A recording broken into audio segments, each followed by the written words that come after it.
경제건설과 핵무력건설 병진 노선의 위대한 승리를 선포함에 대하여라는 결정서가 만장일치로 채택됐다고 보도했습니다. 결정서는 일본 항목에서 병진 노선을 추진한 결과 핵무기와 운반수단 개발이 믿음직하게 실현됐다고 주장했습니다. 결정서 2번 항목은 오늘, 즉 4월 21일부터 핵시험과 대륙간 탄도로켓 ICBM 시험 발사를 중지할 것이라고 밝혔습니다. 핵실험 중지를 투명성 있게 담보하기 위해서 공화국 북부 핵실험장을 폐기한다는 내용도 포함됐습니다. 핵실험 중지 결정과 관련해서 김정은 국무위원장은 핵무기 병기화 완결이 검증된 조건에서 이제는 핵실험과 중장거리 및 대륙간 탄도로켓 시험 발사도 필요 없게 됐고, 이에 따라 북부 핵실험장도 자기의 사명을 끝마쳤다고 말했다고 통신은 보도했습니다. 전원회의에서는 또 당과 국가의 전반 사업을 사회주의 경제건설에 지향시키고 모든 힘을 통집중할 것이라는 내용의 별도 결정서도 채택했습니다. 이와 관련해서 김정은 위원장은 새로운 전략 노선을 실현하기 위한 당면 목표가 풍요한 가을을 마련해서 온 나라에 인민들의 웃음소리가 높이 울려 퍼지게 하는 것이라고 말했습니다. 또 인민경제 주체화, 현대화, 정보화, 과학화를 높은 수준에서 실현하며 전체 인민들에게 남부럽지 않은 유족하고 문명한 생활을 마련해 주는 것이라고 말했습니다. 북한 노동당 전원회의의 이번 결정으로 북핵 문제 해결에 획기적인 전기가 마련됐다고 봐도 되겠죠? 네, 그렇습니다. 북한의 핵 관련 정책은 지난 2013년 3월 당 전원회의에서 병진 노선, 즉 핵무력 건설과 경제건설 병진 노선을 채택한 이후에 가속도를 내기 시작했습니다. 이번 전원회의 결정은 병진 노선의 승리를 선언하면서 동시에 병진 노선은 폐기되고 경제 건설에만 집중하는 새로운 국가 전략을 채택했다는 것을 선언한 것으로 볼 수 있습니다. 이로써 지난 1993년 3월 북한이 NPT 탈퇴를 선언하면서 한반도 안보 상황을 악순환으로 몰아넣은 북핵 문제가 해결될 수 있는 전기가 마련됐습니다. 특히 북한이 일방적이고 선제적으로 핵실험 중단이나 대륙간 탄도미사일 발사 중단 등을 선언한 것은 미국 등 국제사회를 상대로 비핵화 의지의 진정성을 보여주는 근거가 될 수 있을 것으로 기대됩니다. 우리 정부도 즉각 북한의 핵실험 중지 결정에 대해서 환영하는 입장을 보였습니다. 청와대는 윤영찬 국민소통수석 이름으로 발표한 입장문에서 북한의 결정은 전 세계가 염원하는 한반도 비핵화를 위한 의미 있는 진전이라고 평가했습니다. 또 조만간 있을 남북 정상회담과 북미 정상회담의 성공을 위한 매우 긍정적 환경을 조성하는 데 기여할 것으로 기대했습니다. 윤영찬 수석은 남북 정상회담이 한반도의 비핵화와 항구적 평화 정착을 위한 길잡이가 될 수 있도록 최선을 다해 준비하겠다고 덧붙였습니다. 정상회담에서 북한이 만약에 우리는 평화적인 핵이고 우리가 핵을 가지고 있어도 남조선에는 아무런 영향을 미치지 않는다. 다 그러니 우리 민족끼리 대화도 하고 교류도 하고 협력도 하고 잘 해보자. 핵은 우리가 미국하고 알아서 핵 보유국으로서 당당한 군축으로 나갈 테니까 지금 현재 이번에 결정서에 나타난 내용만을 보면 그렇게 이해할 수밖에 없는 그런 내용이다. 물론 이제 일각에서는 이런 얘기죠. 김정은 핵 폐기로 가려면 역시 이런 정도로 해놓고 나중에 입장을 바꾸더라도 명분을 세우기 위한 중간 단계다. 그렇기 때문에 김정은 위원장은 핵을 폐기할 것이다. 이렇게 해석도 할 수 있겠지만 그 제가 여지라고 하는 표현을 말씀드린 겁니다. 네, 참 이게 쉽지는 않군요. 이것이 진정한 핵 폐기냐 아니면 핵 군축을 오히려 인정해달라는 것이냐 좀 지켜봐야 될 것 같은데 트럼프 대통령 일단은 세계에서 아주 좋은 뉴스다. 또 정상회담을 고대한다면 긍정적인 평가를 내리긴 했습니다. 트럼프 대통령의 속내는 좀 어떨까요? 일단 지금 북한이 이 전원회의 결정서에서 핵 미사일 실험 중단과 핵 비확산을 명시적으로 얘기했는데 이건 아마 제가 보기에는 폼페이오 그 내정자가 북한을 방북하지 않았습니까? 그래서 회담의 어떤 전제 조건으로 명시적으로 이걸 북한에서 가시적인 조치를 취해달라고 요구했을 가능성도 있다고 봅니다. 그래서 북한에서 그런 남북 정상회담과 북미 정상회담을 앞두고 비핵화 의지를 밝힐 수 있는 실천적 어떤 조치로서 핵 미사일 실험 중단, 핵 실험장 폐기, 그리고 핵 비확산 이런 정도의 어떤 입장 발표를 한 게 아닌가 이렇게 생각이 되고 그런 맥락에서 본다면 트럼프 대통령이나 미국 측에서는 북한이 네.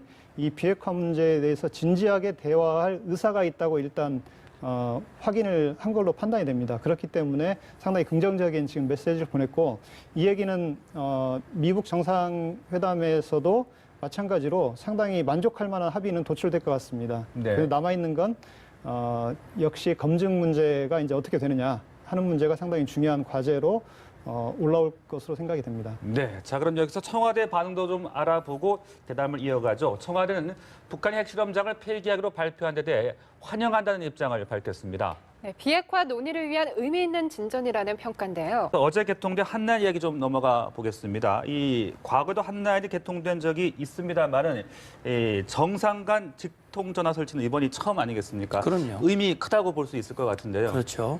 이제 그동안 남북 간에 연락 채널이 있었죠. 판문점에도 있었고요. 그다음에 2002년 이후에는 철도도로 연결을 위한 남북군 당국 간의 실무 전화 들이 있었습니다. 직통 전화들이. 그러나 그동안 남북 군사 고위 당국 간의 직통 전화를 설치하기로 92년 남북 기본합의서에 이미 합의한 적이 있었지만 이게 잘 안 됐어요. 그리고 이제 2000년 남북 정상회담을 할 때 통전부와 우리 국정원 사이에 직통 전화를 가동했다라고 하는 기록들이 있는데, 이번과 같이 정상 간에 직접 통화할 수 있는 그런 하트라인이 개통이 됐다고 하는 것은 전례가 없는 일이고 매우 상징적인 측면에서나 실질적인 측면에서 매우 의미가 있거든요. 상징적으로 보면 남북 정상이 의사소통을 할 수 있는, 직접 소통할 수 있는 그런 채널이 마련됐다고 하는 점. 특히 과거 냉전 시대에도 충돌 방지를 위해서 가장 중요한 조치로 취하는 것이 바로 하트라인이거든요. 네. 그래서 우리가 한미 간에도 하트라인이 되어 있고 한중 간에도 이 정상 간에 하트라인이 되어 있습니다. 이제 다만 한 가지 우려를 하는 것은 뭐냐면, 우리가 그동안 남북 간의 직통 전화가 여러 라인들이 열려 있었지만 예. 북한이 뭐 자기들이 마음에 안 들면 언제라도 그 문을 닫아버리고 안 받아버리고 그걸 폐쇄했던 일들이 너무나 많았어요. 그러니까 이번 같은 경우도 정상 간의 하트라인이 개통은 됐으나 네. 이것이 우리가 원할 때 언제든지 전화하면 상대층이 그 전화에 호응을 해주고 그렇게 통화가 된다면 그건 진짜 명실상부한 의미를 가지고 있지만, 이제 앞으로 이 하트라인이 어떻게 운영이 되고 네네. 실질적으로 소통하고 충돌을 방지하고 분쟁을 평화적으로 해결하고 신뢰를 쌓고 이 땅의 평화를 정착하는데 어떤 역할과 기여를 할 수 있느냐 하는 것이 이제 관심이라고 봐야죠. 네. 예, 앞으로 어떻게 운영될지 지켜봐야 하는 점일 텐데요. 일단 우리 측 직통 전화는 바로 문재인 대통령 집무실 책상 위에 놓여 있습니다. 북한은 구체적으로 아직 밝혀지지는 않았지만 노동당 청사가 국무위 건물을 이제 겸할 가능성이 있을까요? 예, 그럴 가능성은 충분히 있다고 봅니다. 그런데 일단 중요한 건 북한도 직통전화는 노동당 청사에 있을 가능성이 있고요. 김정은 위원장이 노동당의 지금 총비서기 때문에 노동당 최고 책임자로서 북한을 통치하고 있습니다. 그렇기 때문에 국무위원장을 겸직하고 있지만 김정은이 사용하는 그 집무실은 노동당 청사에 있을 가능성이 있고, 그렇기 때문에 직통전화도 당연히 노동당 청사에 있을 가능성이 높다고 봅니다. 다만 이 국무위원회는 국가기구이기 때문에 새로운 그 국가기구를 서포트하기 위한, 정책을 지원하기 위한, 그리고 실행하기 위한 사무실은 있을 것으로 봅니다. 그게 청사에 있는지 아니면 다른 제3의 장소에 이 국무위원회 그 관련 건물이 있는지는 정확히 아직 확인되지는 않았습니다. 네. 자, 어제 이 첫 시범 통화에서는 안부도 묻고 뭐 날씨 얘기도 하고 상당히 좀 화기애애했다고 하던데, 이제 남북 정상이 과연 언제 첫 통화를 할 것이고 어떤 내용을 주고받을 것인지 주목되지 않겠습니까? 어떻게 예상을 하고 계십니까?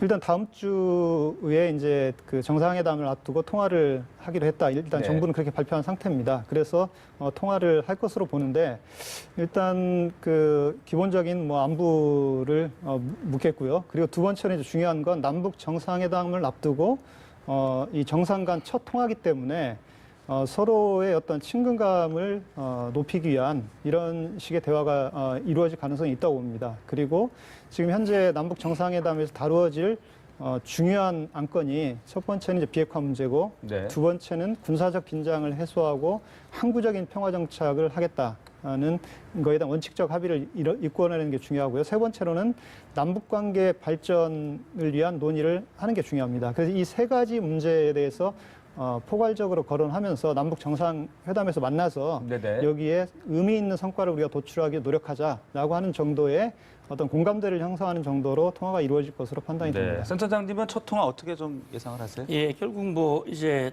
이렇게 하트라인을 개통한 것에 대한 중요한 의의에 대해서 얘기를 하겠지요. 네. 그리고 아마 우리 대통령께서는 일단 평창올림픽을 성공적으로 개최하고 그 과정에서 김정은 위원장이 또 선수단을 파견하고 협조해 준 데 대한 평가 같은 거, 또 이제 정상회담을 앞두고 참 세계가 주목하고 있고 또 많은 국민들이 이걸 기대하고 있고, 따라서 이번 정상회담을 정말 성과 있는 그런 정상회담으로 만들어 나가자.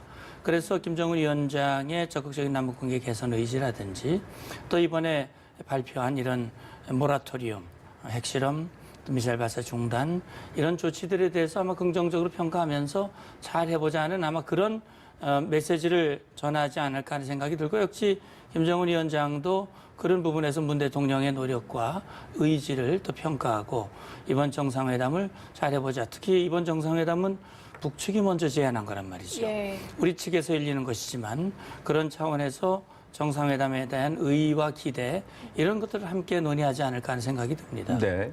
예, 북한에서 먼저 제의한 만큼 북한에서도 정상회담 준비를 위해서 이제 박차를 가하고 있습니다. 이른바 상무조를 구성해서 준비하고 있을 거라는 이제 예측이 나오고 있는데요. 과연 총괄 지휘는 누가 맡게 될까요? 예, 북한이 중요한 행사가 있을 때는 상무조를 항상 결성하는데 우리 태스크포스하고 같은 겁니다. 우리도 지금 정상회담 준비하기 위한 위원회가 구성돼 있지 않습니까? 그래서 북한도 이제 그렇게 구성을 할 텐데 일단 가장 중요한 건 이제 이건 당에서 관장하기 때문에 당 조직지도부 그리고 선전선동부 이런 중요한 핵심 부서가 들어올 거고요.